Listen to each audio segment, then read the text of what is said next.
మోడీ గారికి పాకిస్తాన్ వాళ్ళు వార్నింగ్ ఇచ్చారండి. ఏంటి ఎలా చూడాలంటారు? ఈ వార్నింగ్ని మనం ఎలా తీసుకుందాం అంటారు చెప్పండి.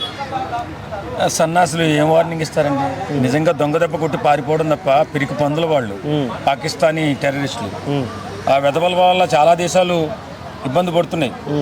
కానీ ఎవరు వాళ్ళ పీచ మనుస్తారు, ఎవరు వాళ్ళని అంతమొందిస్తారని చెప్పి ప్రపంచ దేశాలు ఎదురు చూస్తూ ఉన్నాయి. కానీ ఏ ఒక్క దేశం కూడా పాకిస్తాన్పై దాడి చేయడం సాహసించలేదు. కానీ ఈరోజు చాలా గర్వంగా ఉంది. ఎందుకంటే మన దేశ రక్షకులైనటువంటి మన జవానులు వీరోచిత పోరాటం చేసి ఈవేళ 9 స్థావరాలపై 9 ఉగ్ర స్థావరాలపై దాడి చేయడం అంటే సామాన్యం కాదు. అది ఏ దేశానికి అంత సాహసం చేయలేదు. గర్వంగా చెప్పుకోవచ్చు. ఈవేళ నిజంగా మన భారత సైన్యానికి పాదాభివందనం తెలుపుకోవాలి అందరూ కూడా. ఈరోజు మోడీ గారు చేస్తున్నటువంటి ఈ ఉగ్ర అణిచివేత కార్యక్రమంలో మనందరం కూడా ధైర్యాన్ని ఇవ్వాలి. భారతమాత బిడ్డలుగా పుట్టినందుకు మనం కూడా గర్వపడాలి ఖచ్చితంగా. లేకపోతే ఈరోజు ప్రపంచ దేశాలన్నీ కూడా మన దేశాన్ని జయజయధ్వనాలతో పలుకుతున్నాయంటే వేళ మన సైనికులు చేసినటువంటి ఈ సాహసోపేత కార్యక్రమం వల్లే. ఓకే, ఇద్దరు వీర మహిళలు ఈ ఆపరేషన్కి నాయకత్వం వహించడం, ఒకళ్ళేమో సోఫియా ఖురేషి, ఇంకొకళ్ళేమో వ్యామికా సింగ్ గారు, ఎలా అనిపించింది అసలు? చాలా గర్వంగా ఉందండి. వీర మహిళలు వాళ్ళు ఖచ్చితంగా ఈరోజు విరోచిత పోరాటం చేసి పాకిస్తాన్లో ఉన్నటువంటి 9 స్థావరాలను మట్టుపెట్టడం అంటే సామాన్యమైన చర్య కాదు. అది అంత ధైర్యం ఏ దేశం చేయలేకపోయింది ఇప్పటివరకు.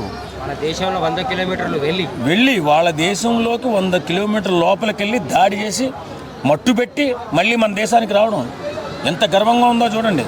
వాళ్ళు మాట్లాడతారు ఏదో అది చేసేస్తాం ఇది చేసేస్తాం. ఒక్క మోడీ ఒక కనిచేకి చేస్తే ఆ దేశమే ఉండదు. ఎందుకంటే వాళ్ళు చేస్తున్న పని తప్పు. వాళ్ళు చేస్తున్న కార్యక్రమాలన్నీ తప్పుడు కార్యక్రమాలు. మనుషుల్ని చంపడం, వారి శవాల మీద డాన్సులు వేయడం, ఇది వాళ్ళ చరిత్ర, వాళ్ళ బతుకు. నిజంగా చెప్పాలంటే ఈరోజు పాకిస్తాన్ ఆర్మీ వాళ్ళని సపోర్ట్ చేస్తూ నంగనాశ నాటకాలు ఆడుతుంది. ఏంటి మాకు సంబంధం లేదని? సంబంధం లేకపోవడం ఏంటి? ఈవేళ దాడి జరిగి కొంతమంది ముస్లింలను మట్టు పెడితే వాళ్ళ అంత్యక్రియల్లో వీళ్ళందరూ పాల్గొనడం సంబంధం లేకపోవడం. అది ఎన్నాళ్ళు ఈ నంగనాశ నాటకాలు ఆడుతారు పాకిస్తాన్? ఖచ్చితంగా పాకిస్తాన్కి పోయే కాలం దగ్గర పడింది. కాబట్టి మొన్న కాశ్మీర్లో జరిగినటువంటి మత హింస, మతం పేరు అడిగి మరీ కాల్చి చంపారు.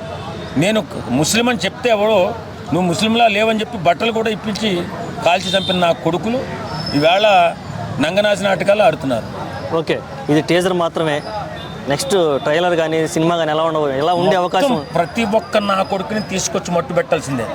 ప్రతి ఒక్క ఉగ్రవాదనే చెత్త నా కొడుకుని, సన్నాసి నా కొడుకుని తీసుకొచ్చి మట్టు పెట్టాల్సిందే. భారతదేశానికి అన్ని దేశాలు సపోర్ట్ చేస్తున్నాయి. ఖచ్చితంగా ఉగ్రవాద నిర్మూలన ఈ మన భారతదేశంతోనే సాధ్యమవుతుంది. ఖచ్చితంగా ఇది ట్రైలర్ ఓన్లీ, టీజర్ ట్రైలర్ కూడా కాదు. ఖచ్చితంగా వాళ్ళని మట్టు పెట్టాల్సిందే. మట్టు పెడుతుంది కూడా మన భారతదేశం. ఓకే, ఆపరేషన్ సింధూర్ అనే పేరు అంటే మన ఏదైతే లేడీస్ ఉన్నారో మన సింధూరాన్ని దుడిపేసినారు కాబట్టి అదే లేడీస్తో మిమ్మల్ని కొట్టించాము. ఖచ్చితంగా ఎంతైనా 26 కుటుంబాల ఆడపడుచుల సింధూరాన్ని తుడిసినటువంటి ముష్కరులు ఆ సింధూరాల చేతులనే బలిగాబోతున్నాయి.